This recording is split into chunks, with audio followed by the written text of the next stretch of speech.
TV Kannada ವಾಹಿನಿಯ ಎಲ್ಲ ವೀಕ್ಷಕರಿಗೂ ನಮಸ್ಕಾರ. ನಾನು ಡಾಕ್ಟರ್ ಮಧುಕಾಂತಿ. ವೀಕ್ಷಕರೇ, ಕೆಲವೊಂದ್ಸಲ ಮನೆಗಳಲ್ಲಿ ಏನೋ ಒಂದು ಕಿರಿಕಿರಿ ತೊಂದರೆಗಳು ಅಥವಾ ಏನಾದರೂ ಒಂದು ಹಣದ ಸಮಸ್ಯೆ ಆಗ್ತಾನೇ ಇರುತ್ತೆ. ಎಲ್ಲ ಸರಿ ಇದ್ರೂ ಕೂಡ ಕೆಲವೊಂದ್ಸತಿ ಊಟ ಮಾಡುವಾಗಲೇ ತೊಂದರೆಗಳಾಗುವಂಥದ್ದು ಅಥವಾ ಕೆಲವೊಬ್ಬರು ಮನೆ ಬಿಟ್ಟು ಹೋಗುವಂಥದ್ದು, ಈ ರೀತಿಯಾದಂಥ ಸಮಸ್ಯೆಗಳು ಪದೇ ಪದೇ ಪದೇ ಆಗ್ತಾನೇ ಇರುತ್ತೆ. ಕೆಲವೊಂದು ಮನೆಗಳಲ್ಲಿ ತಿಂಗಳ ಅಂತ್ಯ ಆಗ್ತಾ ಇದ್ದಂಗೆ ಕೆಲವೊಂದು ಸತಿ ದುಡ್ಡೇ ಇರೋದಿಲ್ಲ, ಸಾಲಗಳು ಜಾಸ್ತಿ ಆಗ್ತಾ ಇರುತ್ತೆ. ಈ ರೀತಿಯಾದಂಥ ಕಿರಿಕಿರಿಗಳು ಯಾಕಾಗುತ್ತೆ?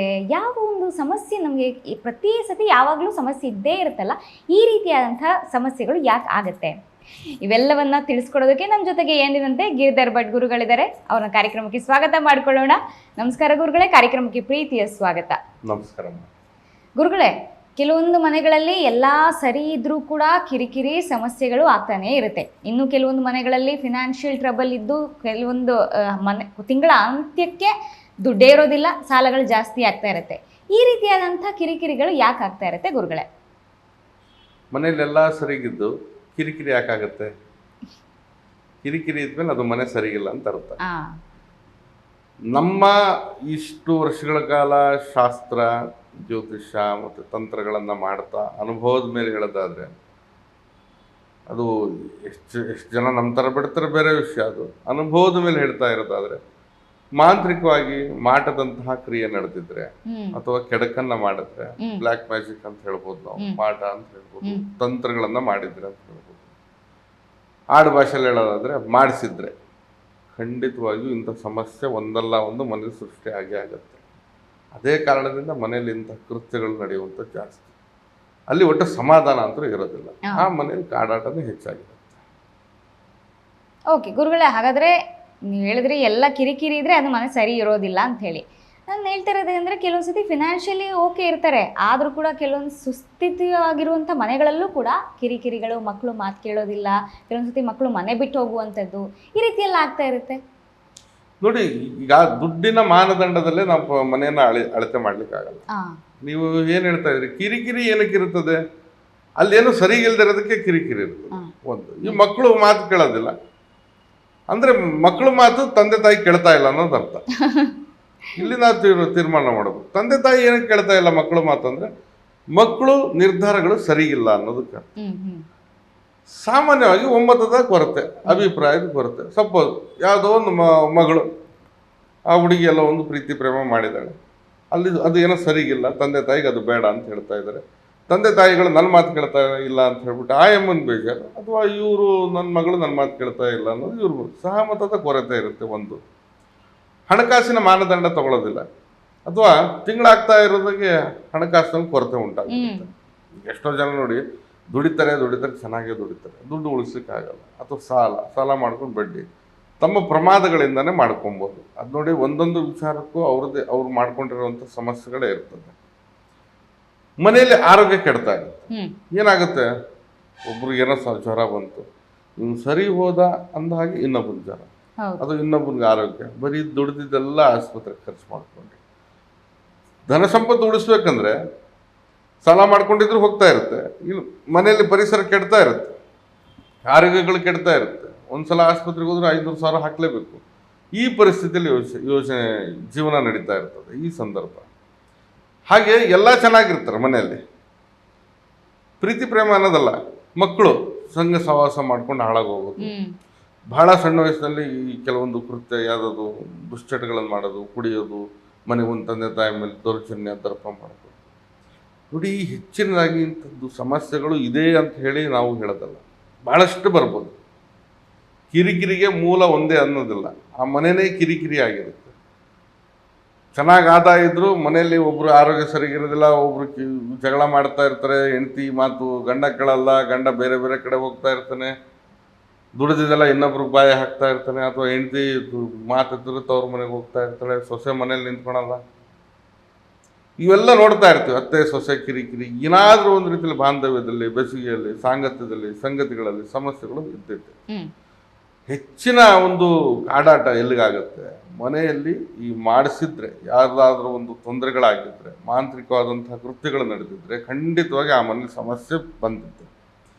ಹೇಗೆ ಸಮಸ್ಯೆ ಬರುತ್ತೆ? ಏನಾದರೂ ಒಂದು ಸಮಸ್ಯೆ ಉದ್ಭವ ಆದರೆ ತಾನೆ ಮಾಡಿಸಿದ್ದಕ್ಕೆ ಸಾರ್ಥಕ ಆಗುತ್ತೆ. ಮನುಷ್ಯ ಮಾಟ ಮಂತ್ರ ಏನೋ ತಂತ್ರ ಮಾಡಿದಾರೆ ಅಂದರೆ ಯಾವ್ಯಾವ ಏಜಿನಲ್ಲಿ ಏನೇನು ಸಮಸ್ಯೆ ಬರಬೇಕು ಅದೇ ಬರಬೇಕು, ಹ್ಮ್ ಹ್ಮ್ ಹ್ಮ್ ಅದು ಬಿಟ್ಟರೆ ಬರೋದಿಲ್ಲ. ಆ ಮನೆಗೆ ಒಂದು ಮಾಂತ್ರಿಕವಾದಂಥ ಪ್ರಯೋಗ ಆಗಿದೆ, ಆ ಮನೇಲಿ ಒಂದು 8 ವರ್ಷದ ಮಗು ಇದೆ ಅಂದರೆ ಆ ಮಗುಗೇನು ಹಣಕಾಸಿನ ಸಮಸ್ಯೆ ಬರುತ್ತಾ? ಇಲ್ಲ. ಬರೋದು ಸಾಧ್ಯನೂ ಇಲ್ಲ. ಯಾಕಂದರೆ ಅವನು ಸಾಲ ಮಾಡಲ್ಲ ಅಥವಾ ದುಡ್ಡು ತೊಗೊಂಡು ಏನೂ ಮಾಡೋಕ್ಕಾಗಲ್ಲ. ಅವನು ಆ ಮಗುಗೆ ಬರಬೇಕು, ಸ್ವಲ್ಪ ಆರೋಗ್ಯದಲ್ಲಿ ವ್ಯತ್ಯಾಸಗಳು ಏರ್ಪೇರು. ಹಾಗೆ ವಯಸ್ಸಾದವ್ರಿಗೂ ಕೂಡ ಆರೋಗ್ಯದಲ್ಲಿ ವ್ಯತ್ಯಾಸ.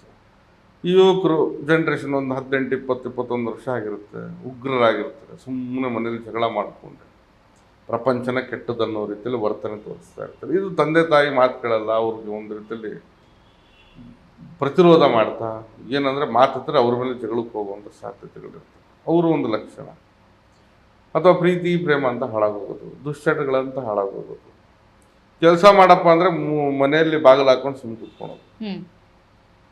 ಕೆಲ್ಸಕ್ಕೆ ಹೋಗೋಕ್ಕೂ ಮನಸ್ಸಿಲ್ಲ, ಕೆಲಸನೂ ಮಾಡೋದಿಲ್ಲ, ಮಾತಾಡ್ತಿದ್ರೆ ಏನೋ ದೊಡ್ಡದಾಗಿ ಸಾಧಿಸ್ಬಿಡ್ತೀನಿ ಅನ್ನೋ ರೀತಿಯಲ್ಲಿ ಹೊರಗಡೆ ಬಿದ್ದಿರ್ತಾನೆ ಶಾಸ್ತ್ರಕ್ಕಾಗ. ಈ ಯಾವ್ಯಾವ ಏಜ್ ತಕ್ಕನಂಗೆ ಏನೇನು ಸಮಸ್ಯೆ ಬರಬೇಕು ಅದೇ ಬರಬೇಕು, ಬೇರೆ ಬರ್ಲಿಕ್ಕೆ ಸಾಧ್ಯ ಇಲ್ಲ. ಅದೇ ಅವನು ಕೆಲಸ ಮಾಡ್ತಾ ಇದ್ದಾನೆ, ದುಡಿತಾ ಇದ್ದಾನೆ ಅಂದರೆ ಅವನೆಲ್ಲ ಸಾಲ ಮಾಡಿಕೊಂಡು ದೀನಹೀನವಾದಂಥ ಪರಿಸ್ಥಿತಿಯಲ್ಲಿ ಜೀವನ ಮಾಡಿಕೊಂಡು, ಇದು ಅವನ ಒಂದು ನಡವಳಿಕೆ. ಅಂದರೆ ಇಲ್ಲಿ ಕೃತ್ಯ ಮಾಂತ್ರಿಕವಾಗಿ ಆದಾಗ ಸಮಸ್ಯೆ ಏನೋ ಒಂದು ರೀತಿಯಲ್ಲಿ ಅಲ್ಲಿ ಕಲ್ಲು ಬೀಳೋದು ಅಥವಾ ಮನೇಲಿ ಏನೋ ಒಂದು ಉದ್ಭವ ಆಗೋದು ಇವೆಲ್ಲ ಅಲ್ಲ. ಸಮಸ್ಯೆ ಎಲ್ಲಿ ಉದ್ಭವ ಆಗುತ್ತೆ ಅಂದರೆ ಯಾವ್ಯಾವ ಮನುಷ್ಯನಿಗೆ ಏನೇನು ಆಗಬೇಕಾಗಿರುತ್ತೆ ಅದನ್ನು ಆಗದೇ ಇರೋ ಹಾಗೆ ತಡೆಯೋದು, ಅಥವಾ ಆಗಬಾರ್ದು ಅನ್ನೋ ವಿಷಯವನ್ನು ಆಗೋ ಹಾಗೆ ಮಾಡೋದು. ಯಾವುದನ್ನ ನಡಿಬೇಕಾಗಿರುತ್ತೆ ಆ ನಡಿದೇ ಇರೋದು, ನಡಿದೇ ಇರೋದನ್ನ ನಡೆಯೋ ರೀತಿಯಲ್ಲಿ ಮಾಡೋದು, ಇದು ಮಾಂತ್ರಿಕವಾದಂಥ ಶಕ್ತಿಕೂಟಗಳ ಸಂಚಲನ ಅಂತ ಹೇಳ್ತೀವಿ. ಇದು ನಿಮ್ಗೆ ಅರ್ಥ ಆಯ್ತು ಅನ್ಸುತ್ತೆ. ಅಂದರೆ ನಮಗೇನೋ ಅಭಿವೃದ್ಧಿ ಆಗಬೇಕಾಗಿರೋದು ಅಭಿವೃದ್ಧಿ ಆಗದೇ ಇರೋದು, ಕರೆಕ್ಟ್ ಅಲ್ಲ?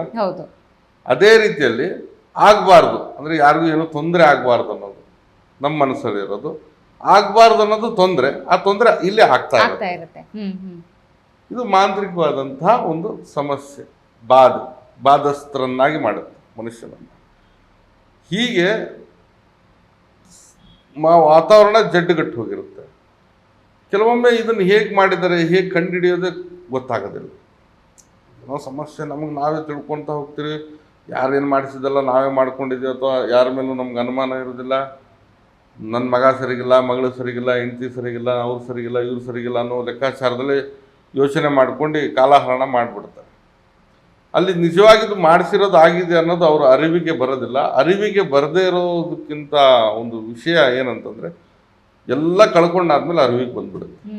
ಅವಾಗ ಶಾಸ್ತ್ರ, ದೇವರು, ದಿಂಡ್ರು ಅಂತ ಹೇಳಿ ಮಾಡ್ಲಿಕ್ಕೆ ಹೋಗ್ತಾರೆ. ಮನೆ ಇತ್ತು, ಬಂಗ್ಲೆ ಇತ್ತು, ಕಾರ್ ಇತ್ತು, ಎಲ್ಲ ಕಳ್ಕೊಂಡಾದ್ಮೇಲೆ ಶಾಸ್ತ್ರ ದೇವರು ಮಾಡಿದಾಗ ಅದು ಏನಿದೆ ಕಳ್ಕೊಂಡಿದ್ದು ಅಷ್ಟು ಸುಲಭ ಅಲ್ಲ ಪಡೆಯೋದು. ದುಡಿಯೋರು ಗೊತ್ತಿದೆ ಅದ್ರ ಬೆಲೆ ಏನಂತ ಹೇಳ್ಬಿಟ್ಟು. ಕಳ್ಕೊಳ್ಳೋದು 2 ನಿಮಿಷ, ಅದು ದುಡಿಬೇಕಾದ್ರೆ ಮತ್ತೆ 10 ವರ್ಷಗಳ ಪ್ರಯತ್ನ ಫಲ ಬೇಕಾಗುತ್ತೆ. ಹೀಗೆ ಮೊದಲು ಅದನ್ನು ಗುರುತಿಸುವಂಥ ಒಂದು ಬದ್ಧತೆ ಇರಬೇಕು, ಅವಾಗಲೇ ಅದನ್ನು ಅರ್ಥ ಮಾಡ್ಕೊಳ್ಳಿಕ್ಕೆ ಸಾಧ್ಯ. ಓಕೆ ಗುರುಗಳೇ, ಇವಾಗ ಮಾಂತ್ರಿಕ ಪ್ರಯೋಗ ಆಗಿದೆ ಅಂತ ಹೇಳಿ ನಮಗೆ ಗೊತ್ತಾಗಿದೆ ಅಂತಂದರೆ ಯಾವ ರೀತಿ ನಾವು ಪರಿಹಾರವನ್ನು ಮಾಡ್ಕೋಬೋದು ಗುರುಗಳೇ? ನೋಡಿ, ಈಗ ಮಾಂತ್ರಿಕವಾದಂತಹ ಪ್ರಯೋಗ ಆಗಿದೆಯೋ ಅನ್ನೋದು ಮೊದಲು ನಾವು ತೀರ್ಮಾನ ಮಾಡಬೇಕು. ಅದ್ರ ಮೇಲೆ ಪರಿಹಾರಗಳನ್ನು ನಾವು ಕಂಡಿಡ್ಕೋಬಹುದು. ಅದು ಬಹಳಷ್ಟು ವಿಧಿವಿಧಾನಗಳೇ ಇರ್ತದೆ. ಅಂದರೆ ಮೊದಲು ಆ ಒಂದು ವ್ಯವಸ್ಥೆಯಲ್ಲಿ ಕೆಟ್ಟದಾಗಿ ಸ್ವಪ್ನಗಳು ಬರ್ತಕ್ಕಂಥ, ಅಥವಾ ಈ ಮನೆಯಲ್ಲಿ ಮೊಗ್ಗುಗುಟ್ಟಿದ ಇದು ವಾಸನೆ ಇರ್ಬೋದು, ಕಳಾಹೀನ ಸ್ಥಿತಿ ಅಂತ ಹೇಳಿ, ಅಥವಾ ಮನೆಯಲ್ಲಿ ಆರೋಗ್ಯ ಪದೇ ಕೆಡ್ತಾ ಇರ್ತಕ್ಕಂಥದ್ದು, ಮಾತಿದ್ರೆ ಎಲ್ಲ ಹೊರಗಡೆ ಹೋಗ್ತಾ ಇರ್ತಾರೆ, ಇದಕ್ಕಿದ್ದನ್ನು ಜಗಳ ಶುರು ಆಗ್ಬಿಡುತ್ತೆ. ಅಥವಾ ದೇವಸ್ಥಾನಗಳಿಗೆ, ಧರ್ಮಾರ್ಥ ಕಾರ್ಯಗಳಿಗೆ ಹೋಗೋಕ್ಕೂ ಮನಸ್ಸು ಬರೋದಿಲ್ಲ. ಯಾರೋ ಒಬ್ರು ಕಾರ್ಯ ಕಲ್ಯಾಣ ಮಾಡ್ತಾ ಇದ್ದೀನಿ ಅಂದ್ರೂ ಮನಸ್ಸು ಬರೋದಿಲ್ಲ. ಸೋಮಾರಿತನ, ಆಲಸ್ಯತನ, ಇದನ್ನೆಲ್ಲ ನಾವು ನಿರ್ಧಾರ ನೀವು ಸ್ವಲ್ಪ ಯೋಚನೆ ಮಾಡಿ ಕೂತ್ಕೊಂಡು, ನಾನು ಹಿಂದೆ ಹೇಗಿದ್ದೆ, ಈಗ ಹೇಗಾಗಿದ್ದೆ, ಕರೆಕ್ಟಾಗಿ ಒಂದು 2.5 ವರ್ಷ ಅವಲೋಕನ ಮಾಡ್ಕೊಂಡು, 2.5 ವರ್ಷದ ಹಿಂದಿಂದ ಈಗ ಮುಂದೆ ಇದನ್ನು ನೋಡ್ಕೊಂಡು ಹೌದೇನೋ ಆಗಿದೆ ಅನ್ನೋದಾದರೆ ಅದಕ್ಕೆ ಪರಿಹಾರಗಳನ್ನು ಮಾಡಬೇಕು. ಪರಿಹಾರದಲ್ಲಿ ಭಾಳಷ್ಟು ವಿಧಾನಗಳು ಇರ್ತದೆ. ಆದರೆ ನಾನು ನಿಮ್ಗೊಂದು ಸುಲಭವಾದಂಥ ಪರಿಹಾರ ಹೇಳ್ತೇನೆ, ಬಹಳ ಒಂದು ಶಕ್ತಿಯಿಂದ ಇದು ಕೆಲಸ ಮಾಡುತ್ತೆ. ಅರಳಿ ಎಲೆ ಬಹಳ ಸಿಗ್ತಕ್ಕಂಥ, ಎಲ್ಲೇ ಹೋದರೂ ಸಿಗುತ್ತೆ. ಈ ಅರಳಿ ಎಲೆ ಮೇಲೆ ಸಿಂಧೂರ ಮತ್ತು ಗೋರಂಜನ, ಸಿಂಧೂರ ಹಣೆಗೆ ಹಚ್ಕೊಳ್ತಾರಲ್ಲ, ಮತ್ತು ಗೋರಂಜನ ಈ ಪೂಜಾ ಸಾಮಗ್ರಿ ಅಂಗಡಿಯಲ್ಲಿ ಸಿಗುತ್ತೆ, ಗ್ರಂಥಿಗೆ ಅಂಗಡಿಯಲ್ಲಿ. ಇದು ಎರಡರ ಒಂದು ಮಿಶ್ರಣ ಮಾಡಿ ಸ್ವಲ್ಪ ಅರಿಶಿಣವನ್ನು ಬೆರೆಸಿ ಇದು ಮಿಶ್ರಣ ಮಾಡಿಕೊಂಡು ಈ ಯಂತ್ರವನ್ನು ಬರೀ 11, 3, 10 ಒಂದು 3 ಕಾಲಮು, ಕೆಳಗಡೆ 3 ಕಾಲಮು. ಮೊದಲನೇ ಕಾಲಮ್ನಲ್ಲಿ 11, 3, 10. ಸೆಕೆಂಡಲ್ಲಿ 10, 20, 50. ಮೂರನೇದರಲ್ಲಿ 6, 90, 15. ಈ ರೀತಿ ಕಾಲಮ್ನಲ್ಲಿ ತಾವು ಯಂತ್ರವನ್ನು ಬರೀಬೇಕು. ಸಂಖ್ಯಾ ಯಂತ್ರ ಇದು ಆದಷ್ಟು ಕನ್ನಡ ಅಂಕಿಯಲ್ಲೇ ಬರೀಬೇಕು. ಇದನ್ನು ಹುಣ್ಣಿಮೆಯ ದಿನವನ್ನು ತಾವು ಮಾಡಬೇಕಾಗುತ್ತೆ. ಹುಣ್ಣಿಮೆ ಅಥವಾ ಅಮಾವಾಸ್ಯೆ ದಿನ ಬರೀಬೇಕು, ತೊಂದರೆ ಇಲ್ಲ ಭಾಳ. ಹಾಗೆ ಈ ಎಲೆ ಒಣಗೋಗ್ಲಿ 21 ದಿನ ಪೂಜೆ ಮಾಡಿ, ನಿಮ್ಮ ದೇವರ ಮನೇಲಿಡಿ. 21 ದಿನಗಳ ಕಾಲ ಇದಕ್ಕೆ ತಾವು ಪೂಜೆ ಮಾಡಿ ಶ್ರದ್ಧಾ ಭಕ್ತಿ ನೈವೇದ್ಯ ಏನೇನು ಮಾಡ್ತಾರೆ ನಿಮ್ಗೆ ಬಿಟ್ಟಿದ್ದು. ನೀವು ಎಷ್ಟು ಚಂದನಾಗಿ ಪೂಜೆ ಮಾಡ್ತೀರಿ ನಿಮ್ಗೆ ಬಿಟ್ಟಿದ್ದು. ಖರ್ಚು ಮಾಡಿ ಪೂಜೆ ಮಾಡಿ ಅಂತ ಹೇಳೋದಿಲ್ಲ ಅವರು. ಚಂದನಾಗಿ ಪೂಜೆ ಮಾಡಿ, ಅರ್ಧ ಗಂಟೆ ಕೂತ್ಕೊಂಡು ಮಾಡ್ತೀರ ಮಾಡಿ, ಟೈಮ್ ಇದ್ದರೆ. ನೀವು ನೈವೇದ್ಯ ಇಟ್ಟೋದಕ್ಕೇನಾರ ಭಕ್ತಿ ಭಾವದಿಂದ ಪೂಜೆ ಮಾಡ್ತೀರ ಮಾಡಿ, ಅಥವಾ ಮಡಿಯಲ್ಲಿದ್ದು ಪೂಜೆ ಮಾಡ್ತೀರಾ ಮಾಡಿಕೊಡಿ, ಅಥವಾ ನೀವೇನಾರ ಆಹಾರ ತ್ಯಜಿಸ್ಬಿಟ್ಟು ಪೂಜೆ ಮಾಡ್ತೀರಾ ಮಾಡಿ, ತೊಂದರೆ ಇಲ್ಲ. ಅದು ನಿಮ್ಮ ಶ್ರದ್ಧೆ, ನಿಮ್ಮ ಭಕ್ತಿ, ಚಂದನಾಗಿ ಮಾಡಿ ಅಷ್ಟೆ. ಹಾಗೆ ಈ 21 ದಿನಗಳ ಕಾಲ ಪ್ರತಿನಿತ್ಯ ಬೆಳಗಿನ ಜಾವ 1 ಗ್ಲಾಸ್, 1 ಲೋಟ ಹಾಲು ತಗೊಂಡು ತಾವು ಅರಳಿ ಮರಕ್ಕೆ ಏರಿಬೇಕು, ಸುರಿಬೇಕು. ನಂತರ ಈ ಎಲೆಯನ್ನ 21 ದಿನ ಆದಮೇಲೆ 22ನೇ ದಿನಕ್ಕೆ ಹೋಗಿ ಬಾವಿ ಇರ್ತಕ್ಕಂಥ ಪ್ರದೇಶದಲ್ಲಿ ಬಿಡಬೇಕು. ಬಾವಿಯಲ್ಲೇ ಬಿಡಬೇಕಿದೆ. ಖಂಡಿತ ಈ ಮನೆಗೆ ಮಾಡಿಸಿದ್ರೆ ಮಾಂತ್ರಿಕವಾಗಿ ತೊಂದರೆ ಆಗಿದ್ರೆ, ಮಾಡದಂತಹ ಒಂದು ವ್ಯವಸ್ಥೆಯಿಂದ ಮರಳಾಟ ಆಗಿದ್ರೆ ಅದರಿಂದ ಹೊರಗಡೆ ಬರಲಿಕ್ಕೆ ಸಾಧ್ಯ ಆಗುತ್ತೆ. ಖಂಡಿತ ಅದರಿಂದ ಹೊರಗಡೆ ಬಂದೇ ಬರುತ್ತೆ. ಸುಲಭವಾಗಿರ್ತಕ್ಕಂಥ ಪರಿಹಾರ ಮಾಡ್ಬೋದು. ಗುರುಗಳೇ, ಮಾಂತ್ರಿಕವಾಗಿ ಯಾವ ರೀತಿ ಮನೆಗಳಲ್ಲಿ ಪ್ರಯೋಗ ಆಗಿದ್ರೆ ಏನೆಲ್ಲ ಒಂದು ಲಕ್ಷಣಗಳು ಕಾಣಿಸ್ಕೊಳ್ಳುತ್ತೆ, ಅದಕ್ಕೆ ಪರಿಹಾರ ಯಾವ ರೀತಿಯಾಗಿ ಮಾಡ್ಕೊಳ್ಬೋದು ಅಂತ ತಿಳಿಸ್ಕೊಟ್ರಿ ಗುರುಗಳೇ. ಧನ್ಯವಾದಗಳು. ನಮಸ್ಕಾರ. ವೀಕ್ಷಕರೇ, ನೋಡಿದ್ರಲ್ಲ, ಮನೆಯಲ್ಲಿ ಸುಮ್ಮನೆ ಕಿರಿಕಿರಿ ಆಗ್ತಾ ಇರುತ್ತೆ ಅಥವಾ ಸುಮ್ಮನೆ ತೊಂದರೆ ಆಗ್ತಾ ಇದೆ ಅಂತಂದರೆ ಏನೋ ಒಂದು ಮಾಂತ್ರಿಕ ಪ್ರಯೋಗ ಆಗಿರ್ಬೋದು ಅಂತ ನಿಮ್ಗೆ ಅನಿಸಿದ್ರೆ ಗುರುಗಳು ಹೇಳಿದಾಗೆ ಆ ಒಂದು ಸಿಂಪಲ್ ರೆಮಿಡಿಯನ್ನು ಮಾಡ್ಕೊಳ್ಳಿ. ಹಾಗೆ ಗುರುಗಳನ್ನು ನೇರವಾಗಿ ಭೇಟಿಯಾಗಬೇಕು ಅಂತಿದ್ರೆ ಸ್ಕ್ರೀನ್ ಮೇಲೆ ನಂಬರ್ ಡಿಸ್ಪ್ಲೇ ಆಗ್ತಾ ಇದೆ, ಆ ನಂಬರ್ಗಳಿಗೆ ಕರೆ ಮಾಡಿದ್ರೆ ನೀವು ನೇರವಾಗಿ ಗುರುಗಳನ್ನು ಸಮಾಲೋಚನೆಯನ್ನು ಕೂಡ ನಡೆಸ್ಬೋದು. ಬೆಂಗಳೂರು ಯೂನಿವರ್ಸಿಟಿ ಸರ್ಕಲ್ನಲ್ಲಿ ಗುರುಗಳ ಆಫೀಸ್ ಹಾಗೆ ನಿವಾಸ ಇರುತ್ತೆ, ನೇರವಾಗಿ ಬಂದು ಭೇಟಿಯಾಗ್ಬೋದು. ನಮಸ್ಕಾರ.